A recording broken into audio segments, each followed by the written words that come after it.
Hello everyone, welcome back to my YouTube channel. आशा करता हूँ सभी स्वस्थ होंगे। तो आज से हमारी जो एक नई प्लेलिस्ट हम स्टार्ट कर रहे हैं। यहाँ पे जो भी बच्चे पटवारी के हैं, इसके अलावा जिन्होंने हिमाचल प्रदेश पंचायत सेक्रेटरी का जो पेपर आएगा अभी, उसमें भी कंप्यूटर के क्वेश्चन पूछे जाएंगे। तो जो भी बच्चे हैं जो इन दोनों एग्जाम में अपीयर होंगे, तो काइंडली इस प्लेलिस्ट को जरूर देख लें। इस प्लेलिस्ट के जो क्वेश्चन है उनको हम कंटिन्यू करते हैं।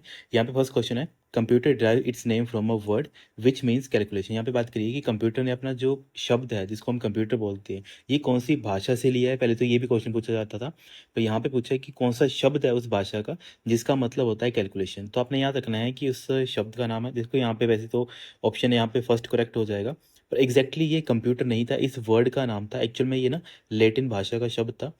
उसको लेटिन भाषा में हम क्या बोलते थे, इस वर्ड को उसको बोलते थे कंप्यूटरे। किसको आप लिख सकते हो कॉपी में जो नोट करे होंगे। तो कंप्यूटरे एक वर्ड था। इसका मतलब क्या आता है, टू कैलकुलेट। तो मतलब जब भी आप कैलकुलेट करते हो तो उस जो भी ऐसा डिवाइस जो कैलकुलेट कर सकता है, तो उसको हम कंप्यूटरे बोलते हैं। किसमें? हम लैटिन भाषा के अंदर। तो कल को पूछा जाएगा कि कंप्यूटर शब्द कौन सी भाषा से आया है, तो अब आप बोलेंगे लैटिन से। और कौन सा शब्द था कंप्यूटर, अगले हम तो नॉर्मली अभी कंप्यूटर बोलते हैं, तो लैटिन भाषा में कंप्यूटर को क्या बोला जाता था, कंप्यूटरे बोला जाता था। और कंप्यूटरे का मतलब क्या होता है, कैलकुलेट करना किसी चीज़ को। तो ये चीज़ें आपने नोट करनी है। बाकी नेक्स्ट क्वेश्चन है, अ कंप्यूटर कंसिस्ट ऑफ। जो हमारे पास कंप्यूटर होता है उसमें क्या क्या चीज़ें होती हैं। देखो, कंप्यूटर में सीपीयू भी होता है, उसकी मेमोरी भी होती है, उसके इनपुट आउटपुट यूनिट भी होते हैं। इसका मतलब यहाँ पे ऑल ऑफ दिस क्या बन जाएगा, करेक्ट आंसर बन जाएगा। जब भी हम बेसिकली सीपीयू या फिर हमारा जो कंप्यूटर होता है उसको पढ़ते हैं, तो कंप्यूटर में हमारे पास क्या होते हैं, अगर हम कंप्यूटर पढ़ते हैं तो कंप्यूटर को हम बेसिकली आगे तीन पार्ट्स में क्लासीफाई कर देते हैं। एक उसका सीपीयू, जिसको हम क्या बोलते हैं, सेंट्रल प्रोसेसिंग यूनिट। इसके अलावा उसकी हमारे पास क्या होती है, मेमोरीज होती हैं। अब देखो मेमोरीज कौन कौन सी हो सकती हैं। मेमोरी या तो हमारे पास प्राइमरी हो सकती है, या तो हमारे पास क्या हो सकती है, मेमोरी सेकेंडरी। ओके। और प्राइमरी मेमोरीज कौन आ जाती हैं, जैसे हम बात कर लेते हैं रैम एंड रोम। तो रैम रोम किस टाइप की कैटेगरी के अंदर आती है, प्राइमरी मेमोरी के अंदर। वहीं हमारे पास जो सेकेंडरी मेमोरीज होती हैं, वो हमारे पास हार्ड डिस्क ड्राइव आ जाती है, सॉलिड स्टेट ड्राइव आ जाती है। ये होते हैं कुछ टाइप की हमारे पास सेकेंडरी मेमोरी। इसके अलावा हमारे पास एक ऑप्टिकल मेमोरीज भी होती हैं, वो भी हम समटाइम सेकेंडरी मेमोरी के अंदर रख देते हैं। एक हमारे पास ऑप्टिकल मेमोरी होती है, जैसे हमारे पास सीडी आता है, डीवीडी आता है, ये सारी ऑप्टिकल मेमोरीज होती हैं। इसके अलावा हमारे पास क्या होती हैं, एनी इनपुट या फिर आउटपुट के यूनिट। इनपुट या फिर आउटपुट हम डिवाइस जिसको बोलते हैं। अब इनपुट आपको पता है कौन कौन से हो जाते हैं, जैसे हमारे पास कीबोर्ड आ जाता है, हमारे पास हमारा माउस आ जाता है। तो ये सारे किसके एग्जाम्पल हैं, हमारे इनपुट डिवाइस के। वहीं आउटपुट डिवाइस के एग्जाम्पल क्या आ जाते हैं, जैसे सबसे पॉपुलर जो आउटपुट डिवाइस है उसको हम क्या बोलते हैं, प्रिंटर। एक प्रिंटर आता है और दूसरा हमारे पास क्या आ जाता है, मॉनिटर। तो printer and monitor are the type of output devices जो एग्जाम में पूछे जाते हैं। तो हमारा जो कंप्यूटर है वो इन सभी से मिलकर बनता है। बाकी अगर हम थोड़ा और एक लेवल डेप्थ में जाएं, तो जो हमारा सीपीयू होता है, सीपीयू को हम आगे तीन पार्ट्स में पढ़ते हैं। सीपीयू के पार्ट कौन कौन से आते हैं, एएलयू आता है उसके अंदर, उसमें उसका सीयू आता है और उसकी अपनी एक मेमोरी आती है। देखो, ये मेमोरी और जो कंप्यूटर की मेमोरी है, उन दोनों में क्या फ़र्क होता है।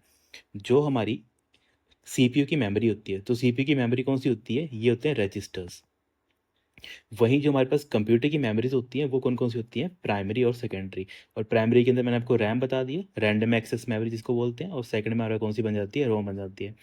तो ये आपने अंडरस्टैंड करनी होती है चीज़ें, कि सीपीयू के कॉन्टेक्स्ट में अगर पूछा होगा, तो सीपीयू की अपनी मेमोरी कौन सी होती है, रजिस्टर्स होते हैं। और सीपीयू के अंदर तीन पार्ट्स होते हैं मेन मेन, कौन कौन से, एएलयू होता है, सेकंड सीयू होता है, थर्ड उसकी मेमोरी होती है। एएलयू को हम क्या बोलते हैं, ऐसा यूनिट जो ये करता है सारी सारे अर्थमेटिक या फिर हमारे पास जो लॉजिकल ऑपरेशंस होते हैं उनको अगर मुझे सॉल्व करना है, तो उसके लिए मेरे पास एक अलग से मशीन लगी होती है उसके अंदर, या फिर एक ऐसा कंपोनेंट लगा होता है। वहीं हमारे पास सीयू क्या होता है, मुझे किसी से काम करवाना है तो मुझे उसको कंट्रोल भी तो करना पड़ेगा ना, तो इसको हम क्या बोलते हैं, कंट्रोल यूनिट। जैसे हम बोलते हैं ना कि जब भी आपको कोई किसी फील्ड का काम करवाना है या फिर किसी भी ऑफिस का काम करवाना है, तो ऑफिस के काम करने के लिए एक मैनेजर रखा होता है ना, तो मैनेजर कंप्यूटर में कौन होता है, सीईओ होता है। तो इसके भी छोटे छोटे क्वेश्चन है जो एग्जाम में पूछे जाते हैं। तो ये सारा डाटा ना एक क्वेश्चन के साथ मिलता है, तो इसको भी आपने नोट कर लेना है। देन नेक्स्ट क्वेश्चन है, slide rule is also known है। जब आप बात कर लेते हैं स्लाइड रूल की, तो स्लाइड रूल को हम एक स्लिप स्टिक भी बोल देते हैं। तो यहाँ पे क्या बन जाएगा, थर्ड आपका राइट आंसर बन जाएगा। बाकी देखो, क्योंकि जो स्लिप स्टिक है, इसको जो हमारे पास अमेरिकन थे, तो अमेरिकन इसको ना स्लाइड रूल नहीं बोलते थे, उसको क्या बोलते थे, स्लिप स्टिक करके बोलते थे, है ना। तो ये आपने नोट करना है। मतलब ऐसे होता है ना कि अलग जगह में जो अलग अलग एक ही चीज़ के ना अलग अलग नाम होते हैं। जैसे आप देखते हो ना कि आप किसी पर्सन का नाम एक जगह कुछ और कम्युनिकेट करते हैं, फिर किसी चीज़ का, जैसे हम देखते हैं कि रियल लाइफ एग्जांपल में देखते हैं। जैसे हम बात कर लेते हैं, किसी जगह का नाम किसी के लिए कुछ और है, पर किसी दूसरे पर्सन के लिए वो जगह का नाम कुछ और है ना। तो क्या होता है, जगह तो वही है, पर नाम जो अलग अलग इलाके में रहते हैं वो उस जगह को अलग अलग वे में प्रोनाउंस करते हैं। तो वही है कि जब यूएसए के कॉन्टेक्स्ट में स्लाइड रूल के बारे में बोला जाता है, तो वो वहाँ के लोग उसको ना नेटिवली जो उनकी लैंग्वेज थी तो उसमें उसको वो सिर्फ स्टिक करके जानते थे। जैसे हम बोलते हैं ना कि आज हमें कुछ चीज़ परचेज करनी है, तो हम तो एक्चुअल में उसका नाम जानते हैं, पर मान लेते हैं कि जो जैसे कोई पुराने बुजुर्ग बोलते हैं कि नहीं ये इस चीज़ का नाम ये है, तो उनके बारे में देखो, जब उनके टाइम में उस चीज़ के बारे में जो वो जिसके बारे में वो पॉइंट आउट कर रहे हैं, तो उनके लिए वो चीज़ अलग थी, पर हमारे लिए वो चीज़ क्या थोड़ी अलग है, थोड़ा मतलब होता है ना, थोड़ा गैप हो जाता है किसी शब्द में, बस वही चीज़ आपने समझनी है।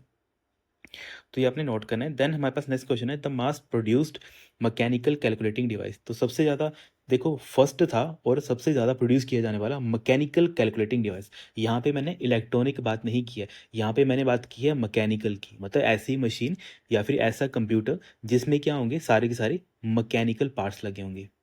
तो ऐसे कंप्यूटर कौन सा हमारे पास बना था, इसका नाम आ जाता है अर्थीमोमीटर। तो यहाँ पे क्या बन जाएगा, सेकंड आपका राइट आंसर बन जाएगा। देखो यहाँ पे क्वेश्चन क्या है, क्वेश्चन आपसे ध्यान से पढ़ना है। फर्स्ट एक तो पहला था, सेकंड क्या था, मास प्रोड्यूस की, इसकी प्रोडक्शन काफ़ी ज़्यादा हुई थी, क्योंकि जो पॉपुलर होती है ना कोई चीज़, उसकी प्रोडक्शन काफ़ी ज़्यादा हो जाती है। प्लस ये क्या था हमारे पास, एक मैकेनिकल कैलकुलेटिंग डिवाइस था, तो इसका नाम क्या था, अर्थीमोमीटर। तो ये आपने हमेशा याद रखना है, काफ़ी इंपॉर्टेंट क्वेश्चन है। बाकी देखो इसको इन्वेंट किसने किया था, अगर आपको नोट करना हो तो आप नोट कर सकते हो। इन पर्सन का नाम था Thomas de Colmar. Thomas de Colmar के द्वारा अर्थीमोमीटर को क्या किया था, इन्वेंट किया गया था। और ये बेसिकली काफ़ी ज़्यादा मतलब प्रोडक्शन हुई थी इस डिवाइस की, है ना। बाकी तो इसके बाद आपको पता ही है, अगर हम इसके बाद की बात कर लेते हैं, देखिए अर्थीमोमीटर के बाद जो सबसे ज़्यादा प्रोड्यूस हुआ था वो पास्कल आइन हुआ था सेकंड नंबर पे, बस फर्स्ट यहाँ पे पूछा गया, तो आपने अर्थीमोमीटर याद रखना है। द नेक्स्ट क्वेश्चन है, कंप्यूटर कंसिस्ट या फिर कंप्यूटर सिस्टम है वो क्या क्या चीज़ें इंक्लूड करता है। तो कंप्यूटर के अंदर सारी चीज़ें आती हैं, हार्डवेयर भी होता है, सॉफ्टवेयर भी होता है, पेरिफेरल डिवाइस भी होते हैं। तो इसका मतलब यहाँ पे ऑल ऑफ दिस क्या बन जाएगा, राइट आंसर बन जाएगा। ये जब आप कंप्यूटर पढ़ते हो तो कंप्यूटर में क्या आता है, एक आप हार्डवेयर देखते हो, उस हार्डवेयर को चलाने के लिए आप क्या करते हो, हम ऑपरेटिंग सिस्टम यूज़ करते हैं। ऑपरेटिंग सिस्टम क्या है हमारे पास, एक सर सॉफ्टवेयर है। और किस टाइप का सॉफ्टवेयर आ जाता है हमारे पास, सिस्टम सॉफ्टवेयर आ जाता है। तो देखो किसी भी हार्डवेयर को चलाने के लिए हमें कुछ सॉफ्टवेयर बनाना पड़ता है, और जो सॉफ्टवेयर उस हार्डवेयर को चलाता है, एक्चुअल में उसको यूज़ करता है, उसको हम क्या बोलते हैं, ऑपरेटिंग सिस्टम बोल देते हैं। तो operating system is a type of system software, मतलब एक ऐसा सॉफ्टवेयर जो आपके पूरे के पूरे हार्डवेयर को क्या कर रहा है, चला रहा है आपके बिहाफ पे। तो ये आपने नोट करने होते हैं कि हमारा सिस्टम है, उसमें हार्डवेयर भी होता है, सॉफ्टवेयर भी होता है। साथ ही साथ देखो, जैसे मान लेते हैं कि अगर मुझे मेरा कंप्यूटर आ गया, तो कंप्यूटर में मुझे कोई ना कोई चीज़ देखनी तो है, तो मुझे कोई चीज़ आउटपुट भी लेनी है, देखनी भी है, और मुझे कोई चीज़ इनपुट भी तो देनी है। तो इनपुट और आउटपुट क्या आ जाते हैं, ये सारे हमारे पास बन जाते हैं पेरिफेरल्स। जैसे मतलब कोई भी ऐसे डिवाइस जो आप अपने सीपीयू के, जैसे मान लेते हैं आपका सीपीयू आ गया, तो सीपीयू के साथ जो भी आप बाहर से कोई चीज़ अपने सिस्टम में ऐड करते हो, अटैच करते हो, इन डिवाइसेस को हम क्या बोल देते हैं, इनको पेरिफेरल हम बोल देते हैं। बस आपने याद रखना है कि एनी डिवाइस जिसको हम क्या कर रहे हैं, हमारे सिस्टम में, हमारा मतलब हमारे कंप्यूटर के साथ प्री पहले से नहीं थे, पर उनको हम क्या कर रहे हैं, बाहर से अपने सिस्टम में ऐड कर रहे हैं, तो उनको हम पेरिफेरल डिवाइसेस बोल देते हैं। ये भी आपने नोट करना है। बाकी देखो, ये चीज़ आपको पता ही है कि हार्डवेयर मतलब फिजिकल पार्ट, सॉफ्टवेयर मतलब कि उसको चलाने के लिए जो भी हमारे पास इंस्ट्रक्शंस होती हैं, और पेरिफेरल डिवाइसेस क्या होते हैं, जो भी external input output device. Simple आपने नोट कर लेना है एक टर्म, कि सर जो भी हमारे पास एक्सटर्नल, जो भी हम बाहर से लगाते हैं, क्या किस चीज़ को, इनपुट आउटपुट डिवाइसेस को, तो वो हमारे पास क्या बन जाते हैं, पेरिफेरल्स हमारे पास बन जाते हैं। देन नेक्स्ट क्वेश्चन है, a computer is and device. तो कंप्यूटर किस टाइप का डिवाइस आ जाता है, तो हमारे पास इलेक्ट्रॉनिक डिवाइस आ जाता है। तो यहाँ पे बी यहाँ पे राइट आंसर हो जाएगा। आपने यहाँ पे कैलकुलेटिंग या फिर ये चीज़ नहीं देखनी कि यहाँ पे लिखा है कंप्यूटर इज एंड डिवाइस, तो किस टाइप का डिवाइस है वो, तो वो सर इलेक्ट्रॉनिक डिवाइस है। ये नहीं पूछा है कि वो क्या करता है, वो कैलकुलेशन तो परफॉर्म करता है ना, पर वो डिवाइस किस टाइप का, वो इलेक्ट्रॉनिक डिवाइस है, ये आपने नोट करना है। देन नेक्स्ट क्वेश्चन है, process data is retrieve from a computer with the help of fill in the blank device. तो जो भी डाटा कोई प्रोसेस हो जाता है उसको, या फिर process data is retrieved from a computer. अगर हमें रिट्रीव करना है कोई भी प्रोसेस डाटा को, तो वो हमें कहाँ पे दिखता है, वो हमें हमेशा सर हमारे आउटपुट डिवाइस के ऊपर दिखता है। तो यहाँ पे क्या बन जाएगा आपका, बी यहाँ पे राइट आंसर बन जाएगा। एक्चुअल में होता है क्या, जैसे मान लेते हैं आपका आ गया कंप्यूटर, कोई भी आपने इनपुट दिया डाटा, है ना, इनपुट जब आपने डाटा दिया इसको, तो जब आपने इनपुट दिया तो ये बन गया कि डाटा, जब भी आप कोई चीज़ ना कंप्यूटर में फीड करते हो, तो वो हमेशा in the form of data जाता है। जैसे डाटा जाता है तो कंप्यूटर का जो सीपीयू होता है, तो यहाँ पे मैं इसको अच्छे ढंग से इवेलुएट कर देता हूँ ताकि आप अंडरस्टैंड कर पाओ थोड़ा। तो यहाँ पे आ गया, मान लेते हैं हमारे पास कंप्यूटर का सीपीयू। तो जब भी डाटा हमारे पास सीपीयू के पास गया, सीपीयू ने क्या किया, इस डाटा को प्रोसेस किया, इस डाटा को इसने क्या किया, प्रोसेस किया। प्रोसेस होने के बाद ये डाटा कहाँ पे चला जाता है, ये डाटा चला जाता है कंप्यूटर स्क्रीन के ऊपर। तो यहाँ पे जब प्रोसेस होने के बाद सीपीयू क्या करता है, सीपीयू उसको किसी आउटपुट डिवाइस के ऊपर भेजता है, तो ये क्या बन जाता है, डाटा इन्फॉर्मेशन में कन्वर्ट हो जाता है। तो ये भी क्वेश्चन पूछा जाता है कि जब डाटा से इन्फॉर्मेशन में जब हम कन्वर्ट करते हैं तो वो उस स्टेप को हम क्या बोलते हैं, उसको हम प्रोसेसिंग बोलते हैं। फिर कौन ऐसा डिवाइस है जो ये काम करता है, तो वो हमारा सीपीयू काम करता है।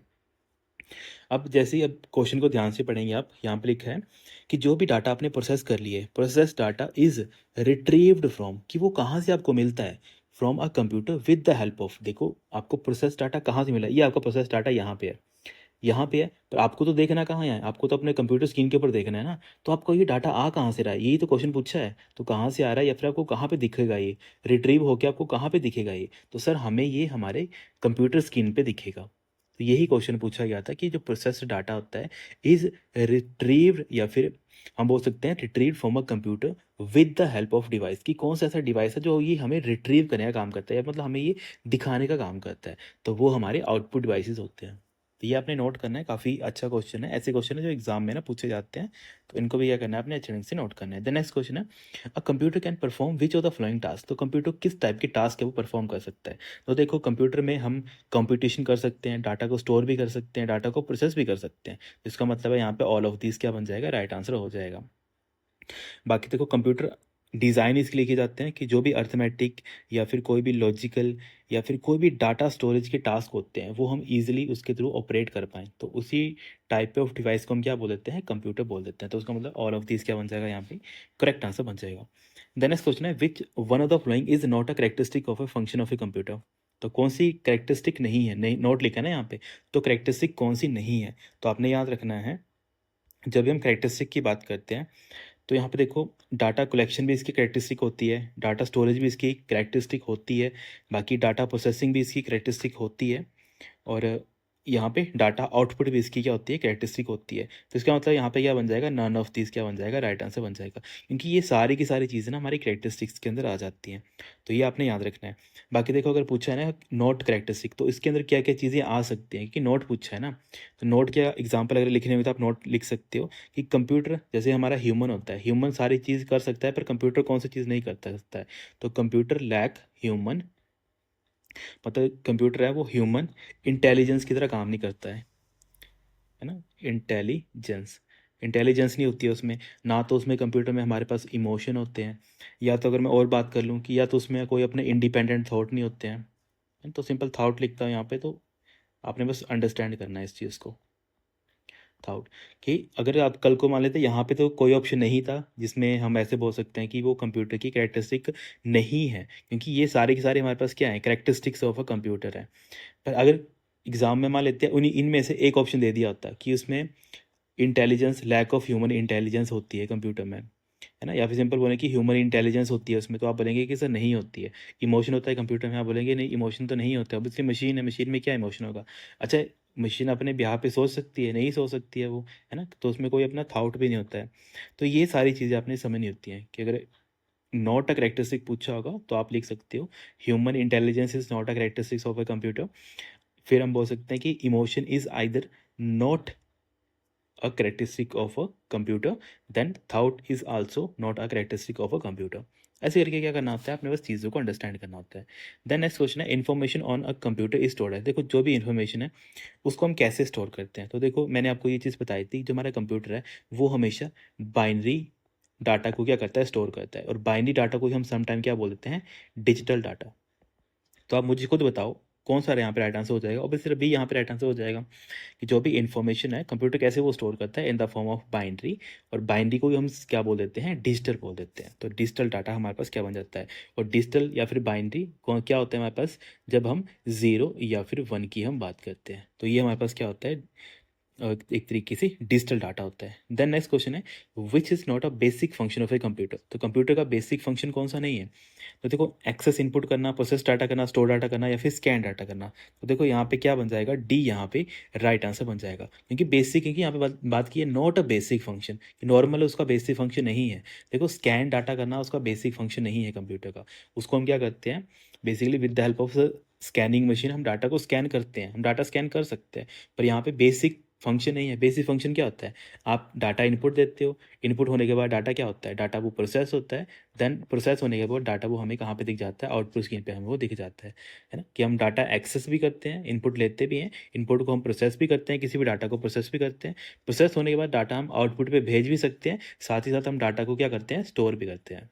तो ये सारी चीज़ें क्या होती हैं, पैरेलली चलती हैं। ये इसके क्या है, कंप्यूटर के बेसिक चीज़ें हैं, है ना, तो बेसिक फंक्शन है। तो इसमें स्कैन डाटा कोई भी बेसिक फंक्शन नहीं होता है, तो यहाँ पे डी आपका राइट आंसर बन जाएगा। देन नेक्स्ट क्वेश्चन है कंप्यूटर्स बेसिक आर्किटेक्चर। तो जो हमारे पास बेसिक आर्किटेक्चर ऑफ कंप्यूटर है वो किसने बनाया था, वो जॉन व न्यूमन के द्वारा बनाया गया था, आपने याद रखना है। बाकी इसके अलावा एक और चीज़ पूछी जाती है, ऐसे कौन से साइंटिस्ट थे जिन्होंने कंसेप्ट दिया था स्टोर्ड प्रोग्रामिंग का। तो स्टोर्ड प्रोग्राम का कंसेप्ट ही किसने दिया था, जॉन मॉन न्यूमन ने ही दिया था। बाकी चार्ल्स बेबेज आप सभी को पता होना चाहिए, इनको हम बोल देते हैं father of computer. Father of computer हम इनको बोल देते हैं, क्यों बोल देते हैं, क्योंकि इन्होंने एक डिवाइस बनाया था। कौन सा डिवाइस बनाया था, एनालिटिकल इंजन। एनालिटिकल इंजन इन्होंने बनाया था, तभी इनको हम क्या बोल देते हैं, फादर ऑफ कंप्यूटर बोल देते हैं। तो छोटे क्वेश्चन है पर इंपॉर्टेंट है। द नेक्स्ट क्वेश्चन है Pascaline is also known as. तो पास्कलाइन हम किसको बोल देते हैं, या फिर पास्कलाइन को हम क्या बोलते हैं, एडिंग मशीन भी बोल देते हैं समटाइम। तो यहाँ पे आपने बी यहाँ पे राइट आंसर रखना है, क्योंकि जो हमारे पास साइंटिस्ट थे ना ब्लेज पास्कल, इनको बनाया किसने था, पास्कलाइन मशीन को, इनका नाम था ब्लेज पास्कल। ब्लेज पास्कल के द्वारा ये मशीनें बनाई गई थी, किसके लिए, इसके थ्रू हम क्या कर सकते हैं, डाटा को हम ऐड भी कर सकते हैं, और जो भी डाटा होता है उसको हम माइनस भी कर सकते हैं, मतलब एडिशन और सब्ट्रैक्शन कर सकते थे with the help of a Pascaline machine. तभी हम पास्कलाइन मशीन को ना क्या बोल देते थे, एडिंग मशीन भी बोल देते थे। बस ये आपने याद रखना है। बाकी ये भी आपने नोट करना है कि ऐड और सब्ट्रैक्ट तो हम इसमें कर सकते थे पास्कलाइन में, पर हम कभी भी इसमें मल्टीप्लाई और डिवाइड नहीं कर सकते थे। मल्टीप्लाई और डिवाइड, ये हम दोनों चीज़ें इसमें नहीं कर सकते थे, ये दोनों चीज़ें हम कर सकते थे किसमें, हमारे पास्कलाइन मशीन के अंदर। तो ये आपने नोट करना है। देन नेक्स्ट क्वेश्चन है the first computer was programmed using. तो हमारे पास फर्स्ट कंप्यूटर, उसको प्रोग्राम किसके थ्रू किया गया था, ऑब्वियसली सर जो हमारे पास फर्स्ट कंप्यूटर थे उसको हमने बाइनरी लैंग्वेज में प्रोग्राम किया है, बाइनरी लैंग्वेज। और बाइनरी लैंग्वेज को समटाइम हम क्या बोल देते हैं, मशीन लैंग्वेज भी बोल देते हैं। और बाइनरी लैंग्वेज कौन सी होती है सर, ऐसी लैंग्वेज जहाँ पे हमने क्या किया है, जीरो या फिर वन का हमने यूज़ किया है, उसकी हेल्प से हमने क्या किया है, हमारा कोड लिखा है, जीरो वन की फॉर्म में हमने कोड लिखा हुआ है। तो वो हमारे पास किस टाइप की लैंग्वेज बन जाती है, हमारे पास मशीन लैंग्वेज बन जाती है। तो फर्स्ट कंप्यूटर जो हमारे पास बने होंगे वो किस लैंग्वेज में बने होंगे, ऑब्वियसली सर मशीन लैंग्वेज में वो बने होंगे। तो यहाँ पे बी हमारा राइट आंसर हो जाएगा। बाकी देखो और क्या क्या चीज़ें हैं। अब आपको एक सिंपल एक नोट याद रखना है कि जब भी बात की जाएगी ना फर्स्ट प्रोग्रामर की, क्योंकि किसी ने तो उसको प्रोग्राम किया होगा ना, तो फर्स्ट प्रोग्रामर कौन थी, आपने याद रखना है, एक लेडी थी, लेडी का नाम था Lady Augusta Lovelace. Augusta Lovelace, ये इनका नाम था। इनके द्वारा क्या बनाया गया था, दुनिया का पहला प्रोग्राम बनाया गया था। और कौन से कंप्यूटर के लिए इन्होंने बनाया था, बेसिकली जो हमारे पास चार्ल्स बेबेज का कंप्यूटर था ना एनालिटिकल इंजन, उसके लिए इन्होंने ये बनाया था। ओके, तो आज के लिए हम चलो इतना रखते हैं, बाकी जो हमारे पास नेक्स्ट पार्ट होगा उसमें हम आगे ये क्वेश्चन डिस्कस कर लेंगे।